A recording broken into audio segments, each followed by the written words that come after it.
आणि आता hold your breath. खरी खुरी रणरागिणी काय जगली, आचार्यजींच्या सहवासात आली आणि काय झाली सोन्याची झळाळी घेऊन बाहेर पडलेली श्रुती आपल्यासमोर येत आहे तिचं मनोगत व्यक्त करायला.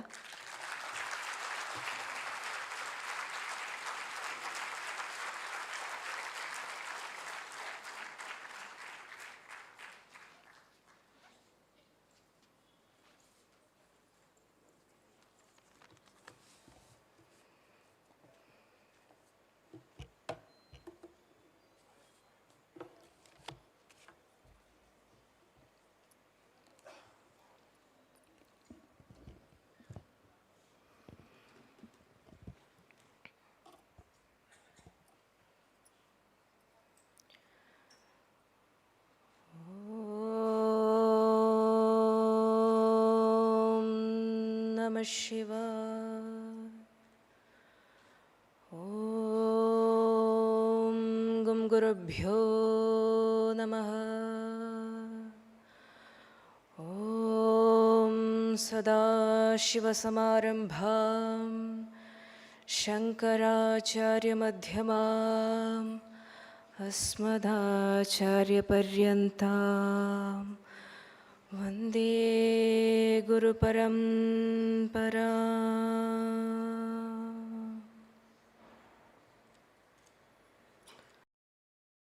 जनों में आप सभी को हार्दिक नमस्कार.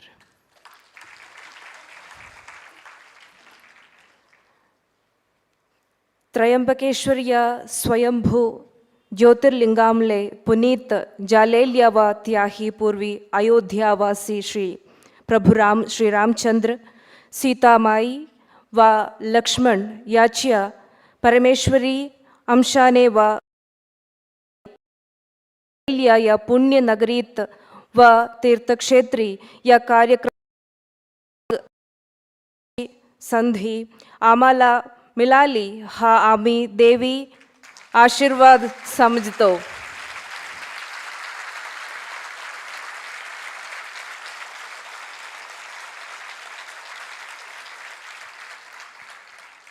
तसेच महान शूरवीर व स्वराज्य संस्थापक छत्रपती श्री शिवाजी महाराज व त्यांचे गुरु श्री समर्थ रामदास स्वामी तसेच स्वतंत्र सेनानी श्री सावरकर यांच्या कर्मभूमीत व गोदावरी या पवित्र नदीच्या काठावर वसलेल्या नाशिक या तीर्थक्षेत्री आयोजित या कार्यक्रमात भाग घेण्याची संधी दिल्याबद्दल आम्ही तमाम नाशिकरांचे आभार मानते.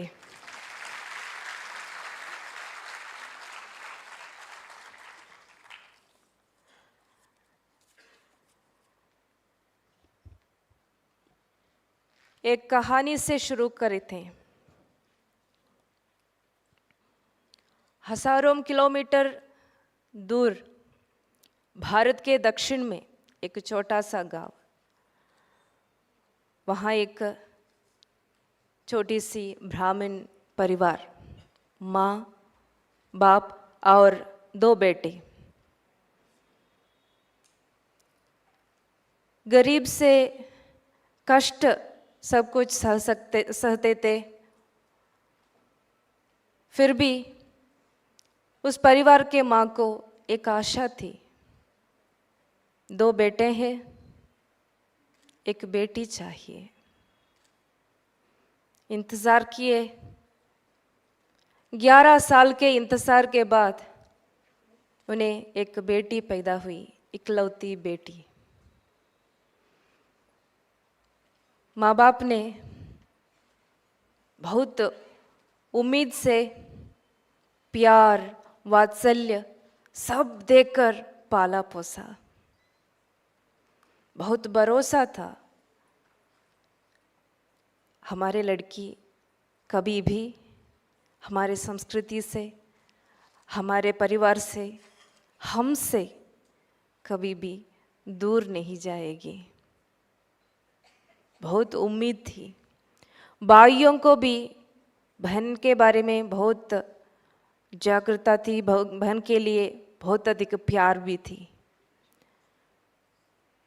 ब्राह्मण फैमिली होने के नाते अधिक से अधिक रिचुअल्स वगैरह पार्टिसिपेट करती थी वो लड़की बचपन में।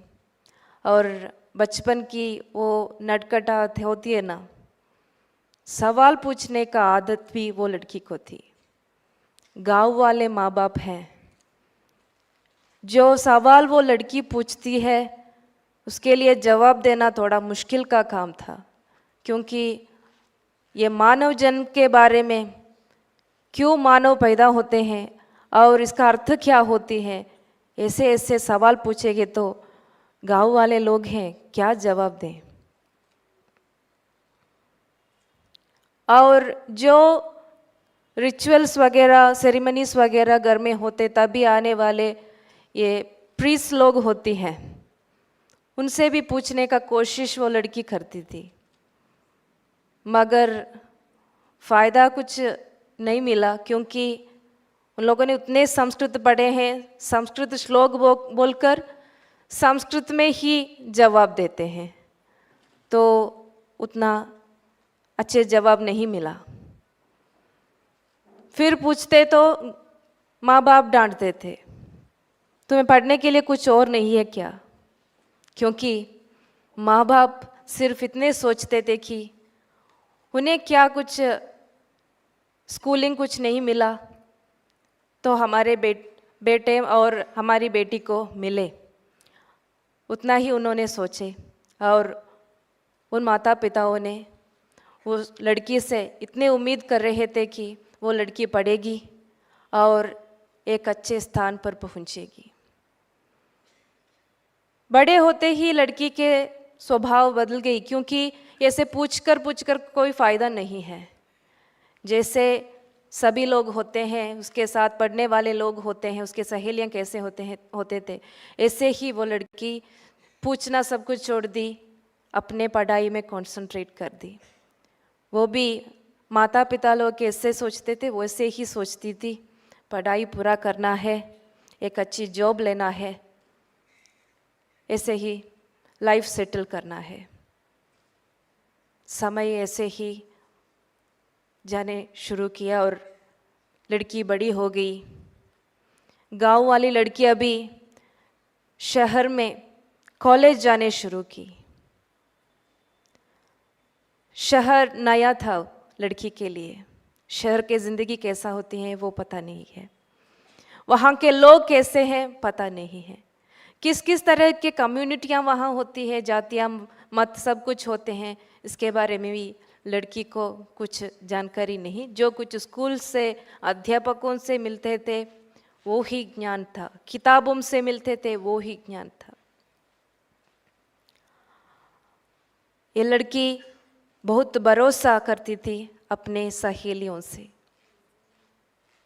मगर उन सहेलियों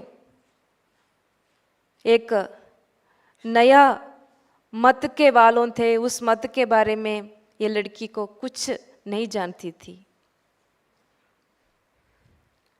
वो मत थी इस्लाम।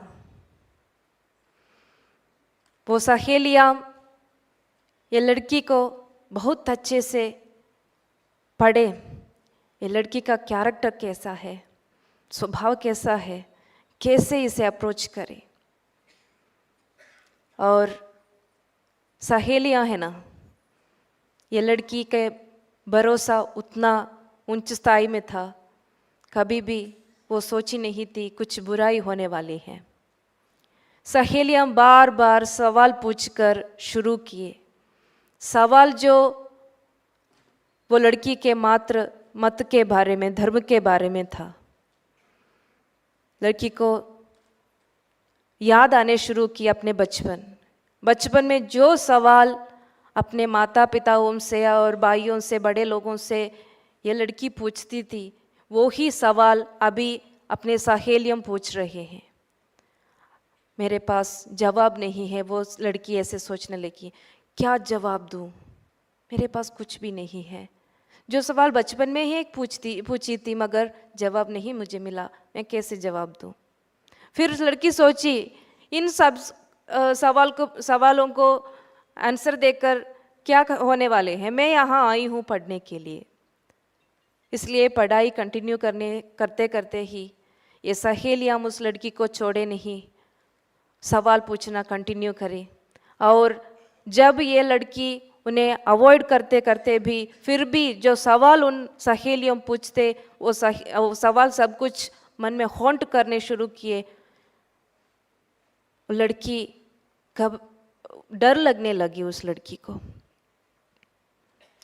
सवाल पूछने का तरीका बदल गई, विमर्श तक बदल गई।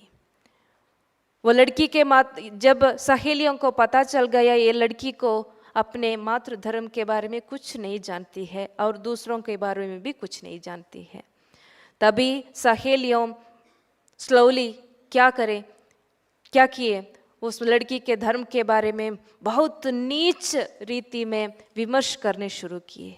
तुम्हारी मत ऐसा है, तुम इस तरह के मत में पैदा हुई हो, तुम्हारे मत में देवता संकल्प ऐसा है वैसा है बोलकर उससे शर्मिंदा करने के लिए बहुत कोशिश की है। और उस कोशिश में सहेलियाँ जीत गए। वो लड़की उतने शर्मती थी, हिंदू बोलने में भी, उसकी मातृ धर्म हिंदू बोलने में भी वो लड़की शर्मती थी। उस लड़की की वो वैक्यूम होती है ब्रेन में, अच्छी तरह में यूटिलाइज करने शुरू किए इन सहेलियों। बहुत अच्छी तरीके में अपने मत के बारे में इंजेक्ट करने शुरू किए, अपने मत की आशय इंजेक्ट करने शुरू किए इन लड़की के ब्रेन पर। बार बार इसे सुनते सुनते सुनते फिर उस लड़की को पम्फलेट देना, स्पीचेस के सीडीज ऑन यूट्यूब लिंक्स वगैरह देना, ऐसे करके ब्रेन वॉशिंग बहुत चालू रहे। वो लड़की भी नहीं जानती थी उसका ब्रेन वॉशिंग हो रहा था। वो लड़की इस्लाम सही है सोचने शुरू की, क्योंकि अपने मातृ धर्म के बारे में पढ़ने के लिए बचपन से कोशिश कर रही हैं, जानने के लिए बचपन से वो लड़की कोशिश कर रही है, मगर कोई व्यवस्था उसे नहीं मिला, कोई भी उसे सीखने वाले लोग भी नहीं था।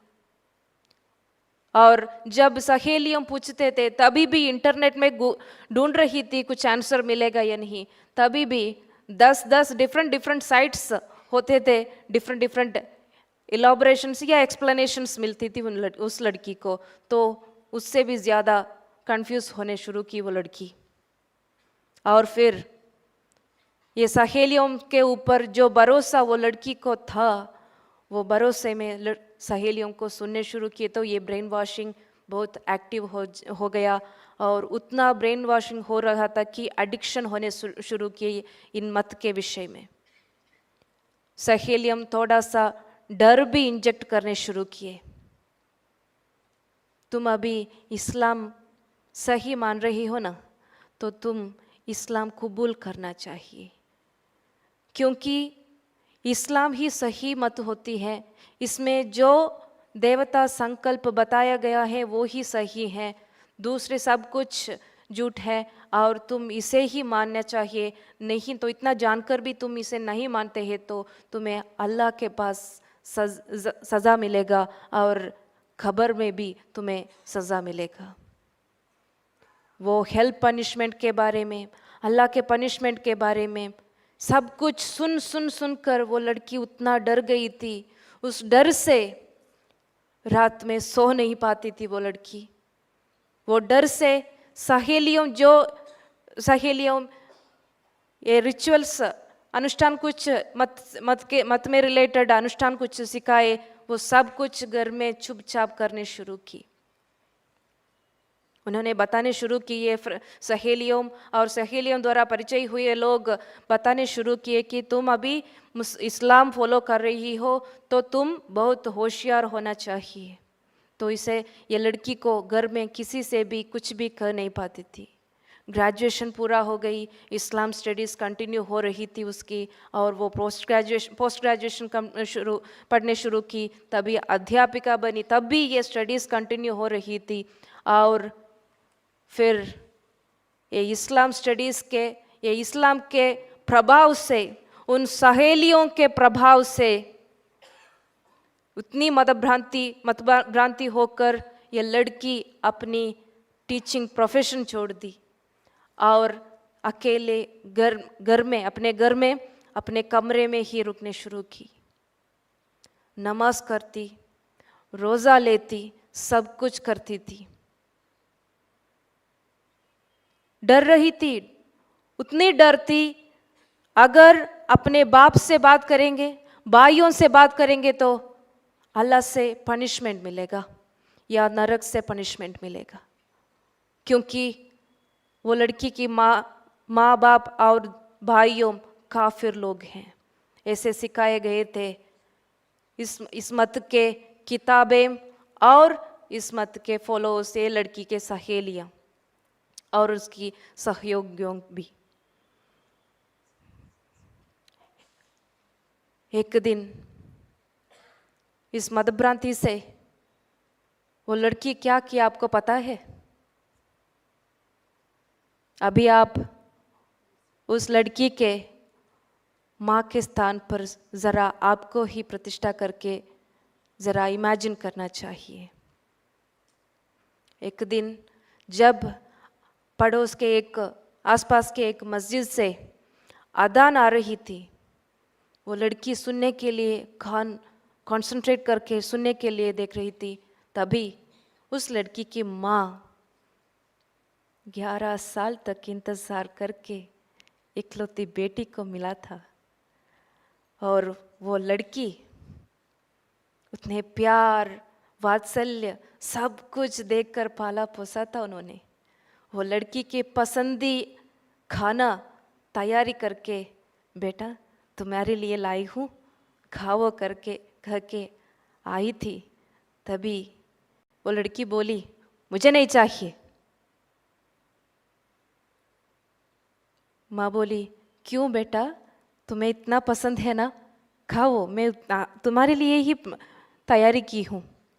वो लड़की बोली, मैं कहा ना आपसे मुझे नहीं चाहिए बोलकर जो गोद में, जो पेट में 9 महीने वो लड़की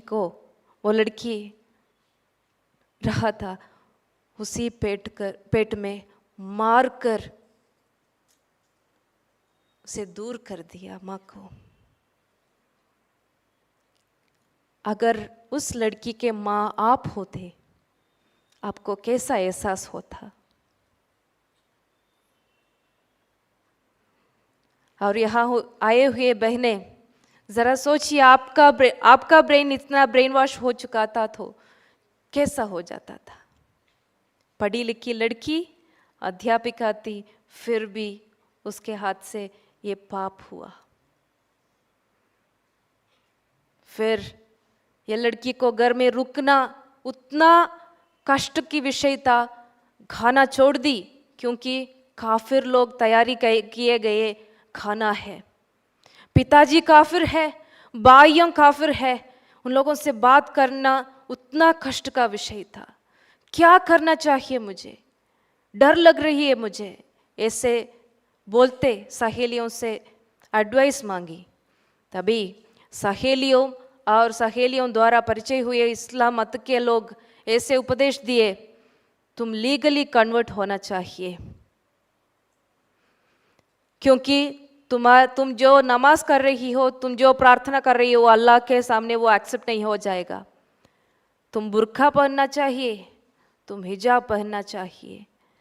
इस सोसाइटी में ऐसा जीना है तो तुम लीगली कन्वर्ट होना चाहिए। और कुछ लीगल कन्वर्शन करने वाले जगहों के बारे में इंफॉर्मेशन भी उस लड़की को दिए।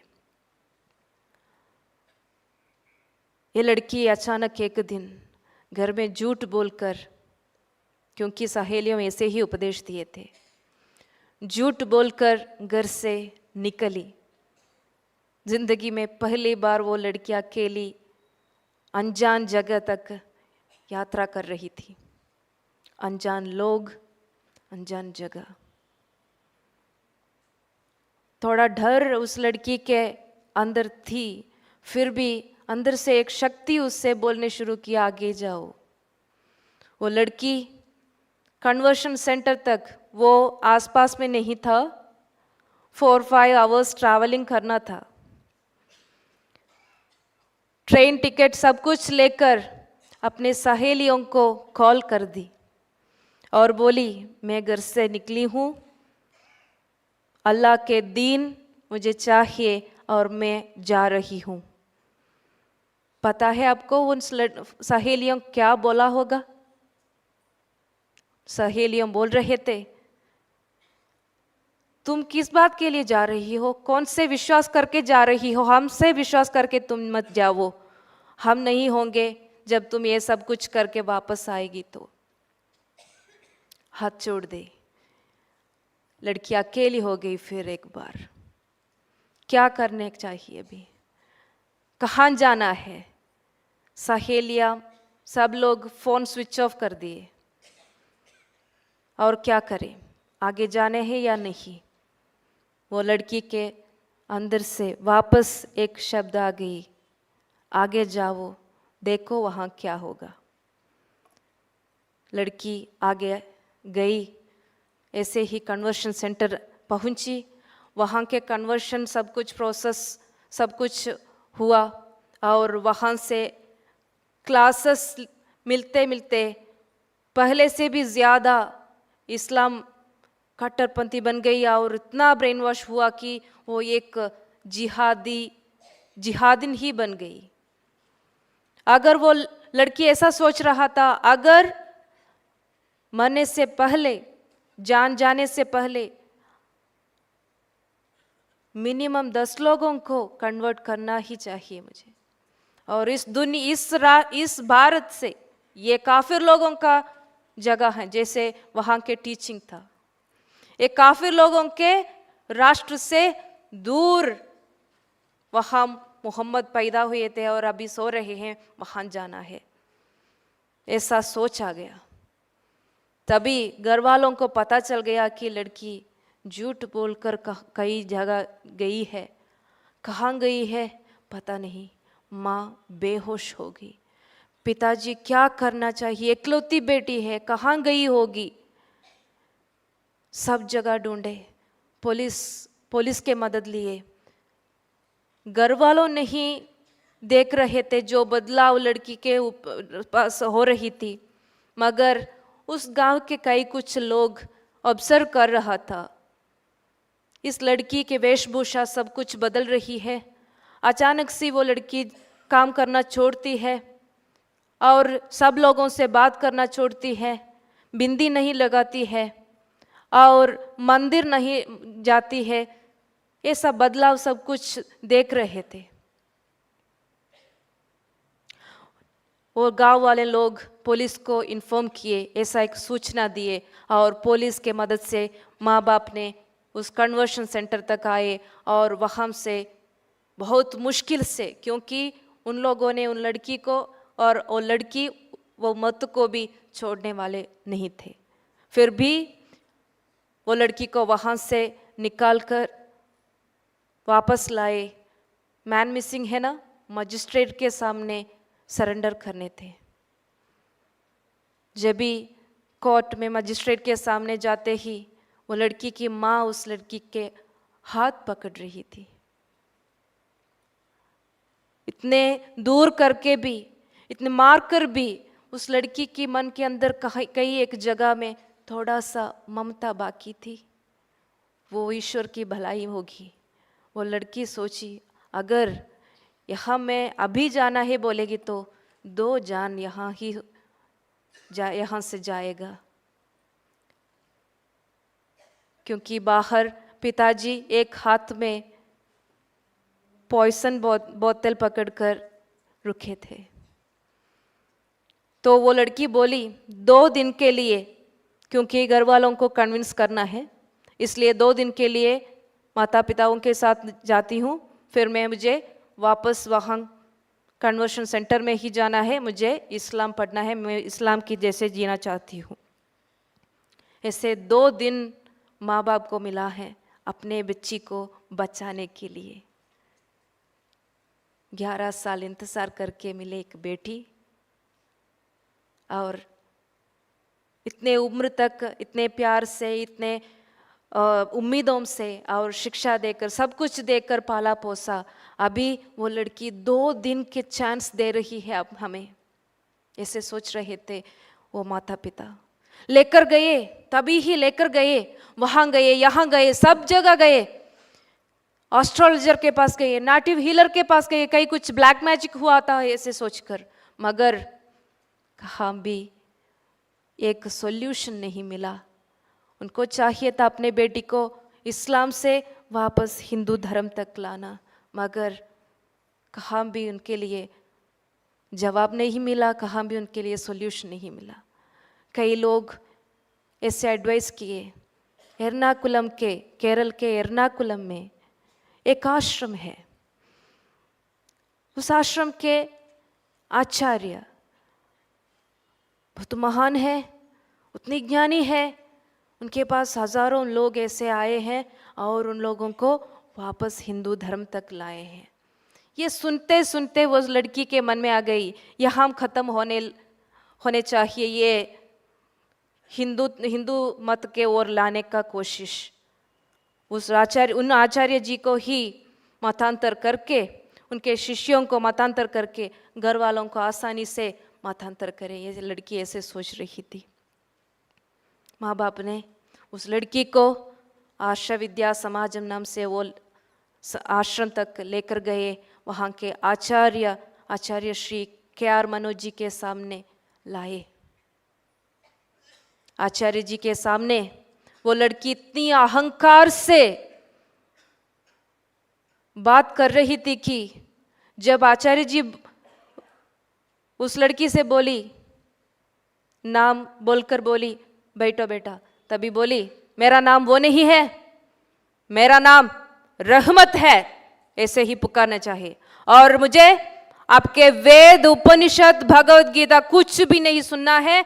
मैं कुरान में विश्वास करने वाली हूँ, मैं मोहम्मद को फॉलो करने वाली हूँ और हदीस सुनना चाहती हूँ और उसके ऊपर ही चर्चा होगी, बात करते हैं तो, ऐसे करके बात की। जो इतने ज्ञानी है, ज्ञान की कुंभ है, वो आचार्य जी कैसे उत्तर जवाब दिए होंगे, आप सोचिए। मुस्कुराहट से बोले, कोई भी हो बैठो, आप रुक कर कैसे बात कर सकते हैं, और आप इतनी पढ़ी लिखी हो, टीचर थे और इतने बच्चों को सिखाए हो, बैठो, बैठकर बात करें। ऐसे डिबेट शुरू हो गई। जो मत में वो लड़की विश्वास कर रही थी, जो मत की ग्रंथ में वो लड़की इतनी भरोसा रखी थी, इतनी एडमेंट थी, उसी किताब में लिखे गए देवता बोलने वाले वचनों को ही आगे रखकर आचार्य जी उस लड़की को समझाए कि ये सही मत है या गलत मत। 5.5 साल से ये लड़की का इस्लाम स्टडीज कंटिन्यू हो रहा था। 2.5 घंटे में इस्लाम गलत प्रूव करके आचार्य जी उस लड़की के हाथ में दी।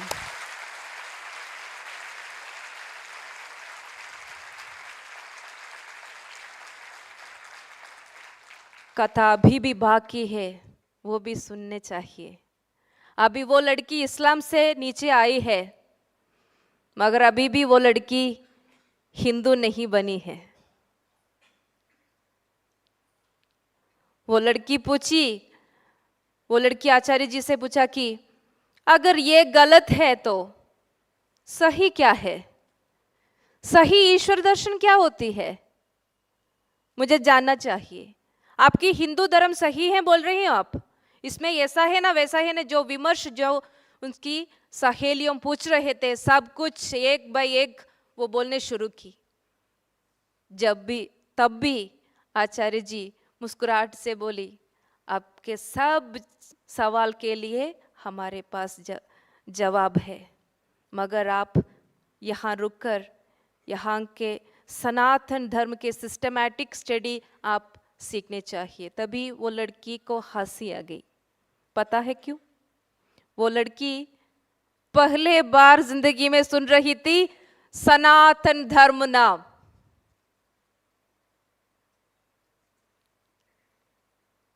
कितनी मजाक की बात है ना, एक ब्राह्मण परिवार में पैदा होकर भी हिंदू हिंदू सुनकर जिए, मगर सनातन धर्म है इतनी श्रेष्ठ धर्म के असली नाम, सही नाम सनातन धर्म है, वो लड़की को नहीं जानती थी। वहां से शुरुआत थी। वो लड़की उन महान आचार्य जी के पास से सनातन धर्म की बाल पाठ, बेसिक्स सब कुछ पढ़ने शुरू की, और फिर कितने महत्वपूर्ण शास्त्र छोड़कर, इतनी महत्वपूर्ण दर्शन छोड़कर, अपने महान ईश्वर को छोड़कर, गुरु परंपराओं को छोड़कर इतनी गंदगी मत के ओर जा रही थी। इस मत के लिए जो इतनी गंदगी काम कर रही थी, वो सोच सोच कर आगे क्या करना है सोच रही थी। जब उन आचार्य जी उस लड़की को एक उपदेश दिया, सनातन धर्म की सही तरह की पढ़ाई की कम, आप जैसे बेटियों और बेटों को इस हालत में ला रहे हैं, तो आप दुखी ना हो जाओ। ये संदर्भ को पॉजिटिवली आप ले सकते हैं, और आपके जीवन में इसे एक जन्म लक्ष्य बनना है कि जो ज्ञान का कमी आपको इस हालत तक लेकर आए थे, वो ज्ञान को पूरी दुनिया तक फैलाने का एक शर्त आप लेना है। आप आगे आने चाहिए। आप इससे दुखी होकर पीछे ना जाने वाली हो, आप आगे आने चाहिए। गुरुदेव जी के बात सुनकर वो लड़की उतनी गर्व से, उतने शौर्य से, उतने धैर्य से आगे आ गई। वो लड़की अपनी जिंदगी संपूर्ण इतनी बड़ी श्रेष्ठ मिशन के लिए, पूरी दुनिया में सनातन धर्म की आशय फैलाने के लिए, सनातन धर्म की ध्वज फहरने के लिए आगे आ गई। वो लड़की कौन है आपको पता है? आपको पता है? वो लड़की आपके सामने रुककर अभी बात कर रही है, वो मैं ही हूं।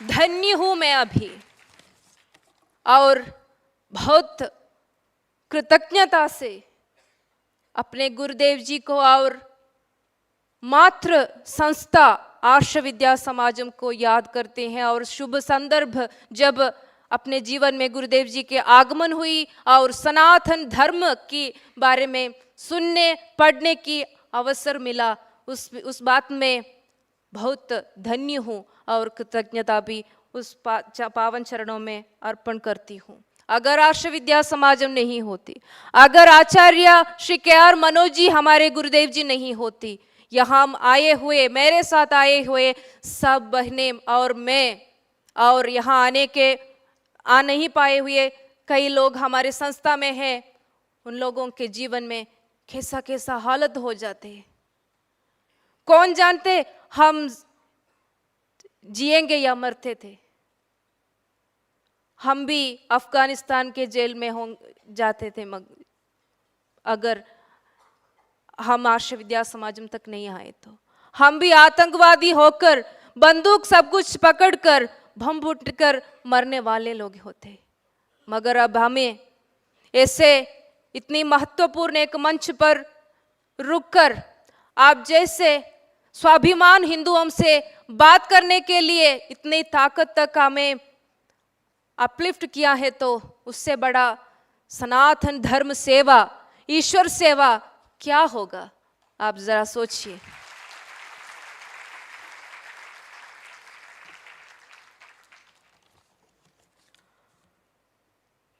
मेरे मतांतरण के तरीके और मतांतरण के जाल में फंसने वाले व्यक्ति की क्या स्थिति होती है और कैसे गुरुदेव जी और आर्ष विद्या समाजम ने मुझे वापस हिंदू धर्म तक लेकर आए, ये सब विस्तृत रूप में लिखी हूँ एक किताब में. असली इसका ओरिजिनल वर्शन मलयालम में है, ഒരു പരാവർത്തനത്തിൻ്റെ കഥ नाम से, और इसका अंग्रेजी अनुवाद हुआ है स्टोरी ऑफ अ रिवर्शन, और मराठी में भी आपको पढ़ सकते हैं, अवेलेबल है कथा एका प्रत्यावर्तनाची. और यहाँ हम मेरे किताबों के साथ मेरी बहन शांति कृष्णा जी के रीबॉर्न, जो क्रिश्चियनिटी के ओर जाने वाली थी, आचार्य जी के और वक्त पर जो कुछ उपदेश, उस आदेश उपदेश सब कुछ, मार्ग निर्देशन सब कुछ शांति कृष्णा जी को मिली और वो भी घर वापसी हो गई. हम हमारे ये किताबें और हमारे अनुभव सब कुछ आपके सामने साझा कर रहे हैं, क्योंकि हम आपको बताने चाहते हैं इस मतांतर की गंभीरता कितना है. बाकी सब समस्याओं के लिए हमारे समाज में सॉल्यूशन है, सॉल्यूशन ढूंढने के लिए लोग हैं, सॉल्यूशन ढूंढकर उसे एग्जीक्यूट करने के लिए भी लोग हैं. मगर कल के पीढ़ियां हिंदू होकर स्वाभिमान से जीना चाहिए तो आजकल के कल के पीढ़ियों के लिए उतने चिंतित होकर कितने कष्टता सहन कर हम जीते हैं, मेहनत करते हैं. हमारे आगे आने वाले पीढ़ियों सुरक्षित होना चाहिए तो, हिंदू बोलकर स्वाभिमान से जीना चाहिए तो क्या करना चाहिए, इसके बारे में सोचने के लिए, काम करने के लिए, एक शाश्वत परिहार लाने के लिए हमारे समाज में कौन है, इसके लिए एक इलाज नहीं है क्या, इसे सवाल पूछते पूछते कितना सालों हम हमें गुजर गए. अभी हम बोलते हैं, हम हमारे अनुभव और हमारे कष्ट सब कुछ आपके सामने रखकर हम ये बोलने चाहते हैं कि इस व्याधि के लिए, ये डिसीज के लिए एक इलाज है. और आर्ष विद्या समाजम और आचार्य गुरुदेव, हमारे गुरुदेव जी एक योजना तैयारी किए गए हैं, और उस योजना से हमारे सनातन धर्म अभी फेस करने वाले सभी प्रॉब्लम के लिए शाश्वत सॉल्यूशन होगा. ये एक दिवा स्वप्न नहीं है. कैसे हम बोल सकते हैं कि हम इसके उदाहरण है, एग्जाम्पल्स हैं. हम सब लोग, ताकि आर्ष विद्या समाजम द्वारा हिंदू धर्म वापस आए, 8,000 से ज्यादा लोग आर्ष विद्या समाजम तक आते, हम हिंदू स्वाभिमान होकर आए नहीं थे. हिंदू सुनते, हिंदुओं को देखते, मंदिरों को देखते, नफरत से, हेट्रेड से वहां आए थे, विद्वेष मनोभाव से आए थे. हिंदू धर्म को नाश करने के लिए, हिंदुओं को नाश करने के लिए, यानी हिंदुओं को बलात्कार से या किसी तरीके में इस्लाम लेकर जाना है, इस कोशिश में थे हम. उतने आतंकवादी मनोभाव, उतनी टेररिस्ट मनोभाव हमारे ब्रेन में घुसे थे, और वहां से हमें श्रेष्ठ सनातन धर्म तक लेकर आए थे इस योजना से ही. तो इट इज प्रूवन. तो आपको एक विषय के ओर आपके अटेंशन लाने चाहती हूं.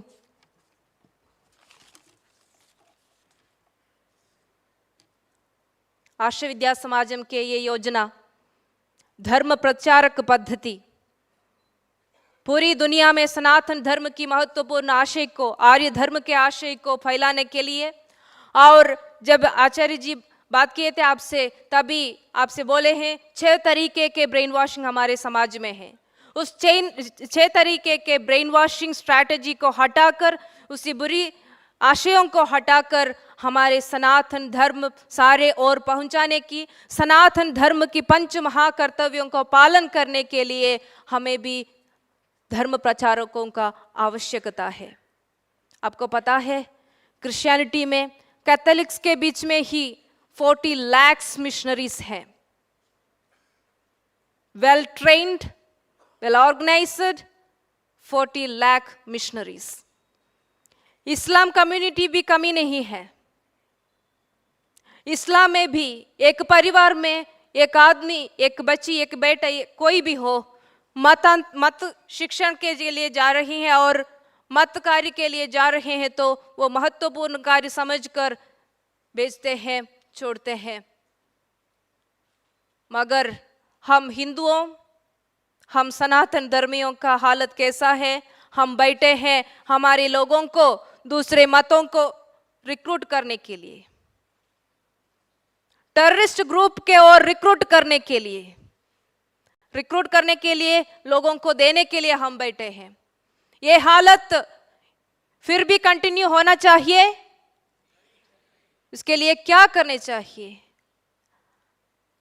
हम एक सॉल्यूशन प्रैक्टिकलाइज करना ही चाहिए।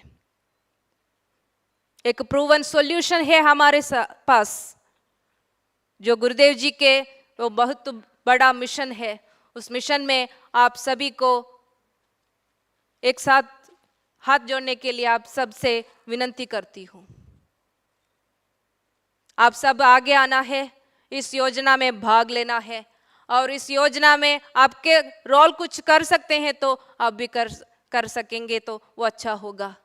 आर्ष विद्या समाजम आपको ट्रेनिंग देने के लिए तैयार हैं, कभी भी कहाँ भी। अगर आप हमारे संस्था, हमारे आश्रम आ रहे हैं तो वहाँ से, यानी यहाँ आप एक कैंप वगैरह कंडक्ट करने के लिए तैयार हैं तो हम आ सकते हैं और ट्रेनिंग भी दे सकते हैं। हमारे ये पद्धति से और हमारे कोर्सेस से, जो आचार्य जी तैयारी किए कोर्सेस हैं, आध्यात्मिक शास्त्रम, भारतीय संस्कृति, योग विद्या और सुदर्शनम कोर्स, ये सब कोर्सेस सिखाकर जो काम हम धर्म सेवा मानकर ईश्वर सेवा के रूप में हम सनातन धर्म में धर्म से दूर जाए गए लोगों को वापस लाते हैं, कल हमें वहां से लोगों को हमारे घर लेकर आना है।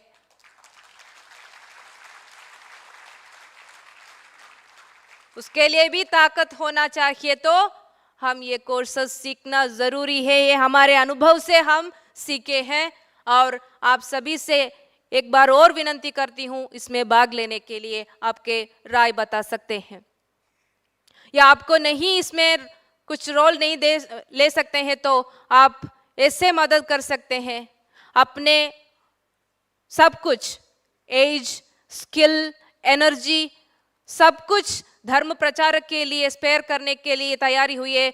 कई लोग ऐसे आ रहे हैं तो उनके लिए, उनको स्पॉन्सर करके भी आप मदद कर सकते हैं। आप इस योजना के एक पार्ट हो सकते हैं, यानी स्पॉन्सर्स को ढूंढने के लिए मदद कर सकते हैं। आपको पता है सेमेटिक मतों इतने बड़े हैं, पूरी दुनिया में 100 से ज्यादा देशों में ईसाई मत फैला गया है। 60 से ज्यादा राष्ट्रों में इस्लाम मत फैला गया है। हमारे सनातन धर्म से फिर पैदा हुए एक आशय है, एक मत है बौद्ध मत। बौद्ध मत भी 14 से ज्यादा राज्यों में, राष्ट्रों में फैला गया है। कैसे?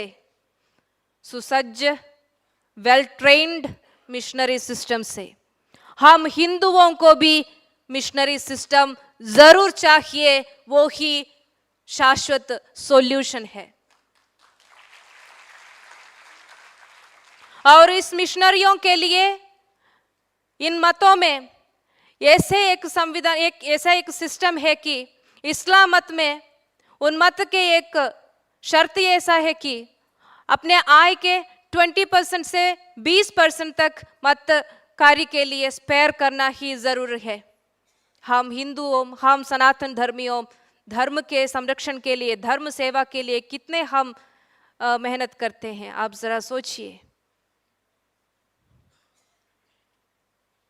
तो ये शाश्वत सॉल्यूशन ऐसे होना चाहिए, मिशनरी सिस्टम ही लाना चाहिए। सालों पहले स्वामी विवेकानंद जी ही बताए गए थे। जैसे स्वामी जी ऐसे बोल रहे थे कि मुझे 5000 ऊर्जावान युवा दीजिए ताकि मैं एक मजबूत भारत बना सकूं।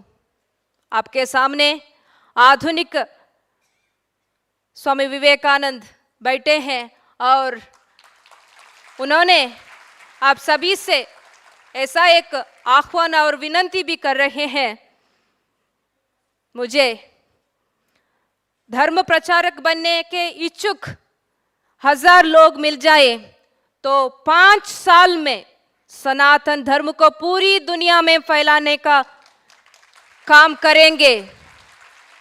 अकेले नहीं, हम एक साथ होकर काम करेंगे, ऐसे बोल रहे हैं आचार्य जी।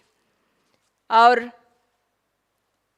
इस कार्य के लिए, इस योजना में भाग लेने के लिए एक बार और आपसे विनती करके, यहाँ बैठने वालों से एक और विनती है, आप सिर्फ इतनी दुख भरी कहानियां सुनकर यहाँ से जाने वाले लोग नहीं होना चाहिए, और तालियां बजाकर आप घर वापसी हो गए ना, महत्वपूर्ण कार्य है बोलकर अप्रिशिएट करके तालियां बजाकर जाने वाले लोग भी होना नहीं चाहिए। हम चाहते हैं हम यहाँ आए हुए लोग और हम आर्ष विद्या समाज सब जोड़कर एक साथ होकर इस महत्वपूर्ण मिशन को पूरा करें और अपने धरती, हमारे मातृ राष्ट्र, हमारे भारतांबा और हमारे मातृ धर्म सनातन धर्म के संरक्षण, हमारे ईश्वर सेवा, महत्वपूर्ण ईश्वर सेवा करने के लिए आगे आने चाहिए। आपको विनती करती हूँ और मेरे बात यहाँ समाप्त करती हूँ।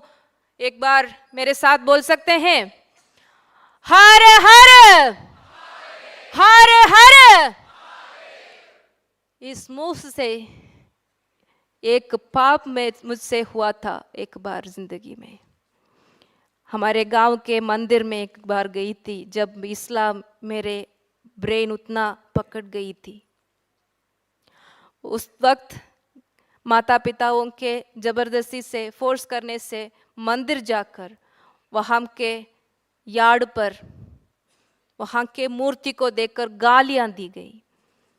वो मंदिर है श्री महालिंगेश्वर का, वहाँ के शिवलिंग को देखकर गालियां दी थी और वहाँ के यार्ड में स्पिट भी किए थे क्योंकि वहाँ शैतान बैठे हैं समझकर।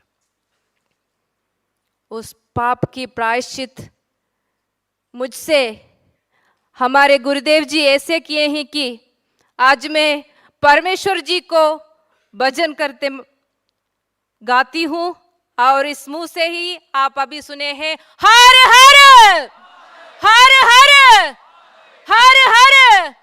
सनातन धर्म की, सनातन धर्म की। धन्यवाद।